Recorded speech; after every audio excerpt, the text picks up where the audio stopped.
মৃত্যুর মুখে ঠেলে দেয়া, যেখানে প্রতিটি পদক্ষেপের সাথে রয়েছে নতুন হুমকি।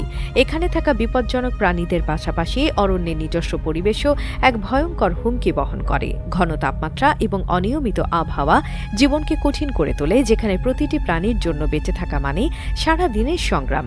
এখানে প্রাকৃতিক দুর্যোগ যেমন ভূমিধস এবং বন্যা প্রায়ই ঘটে, যা অরণ্যের বাসিন্দাদের জন্য অতিরিক্ত বিপদ সৃষ্টি করে। অ্যামাজন রেইন ফরেস্ট প্রকৃতির এক অন্ধকার রহস্য, যেখানে প্রতিটি রাত বয়ে আনে মৃত্যুর গল্প এবং প্রতিটি দিন নতুন বিপদের আহ্বান। এই অরণ্য আমাদের পৃথিবীর ভারসাম্য রক্ষায় গুরুত্বপূর্ণ হলেও এর গভীরে লুকিয়ে থাকা অজানা বিপদ থেকে নিজেদেরকে রক্ষা করা এক চরম চ্যালেঞ্জ। তাই এই মৃত্যুর রাজ্যে প্রবেশ করার আগে সতর্কতা অবলম্বন করা অত্যন্ত জরুরি। প্রকৃতির এই অন্ধকার রাজ্যে শুধুমাত্র সবচেয়ে সাহসী বীরই বেঁচে থাকতে পারে। সাবধানতা ও প্রস্তুতি ছাড়া এখানে প্রবেশ করা আপনার জন্য ভয়ঙ্কর অভিজ্ঞতা হতে পারে, যেখানে প্রতিটি মুহূর্তের সাথে সাথে মৃত্যুর ছায়া আপনাকে অনুসরণ করবে।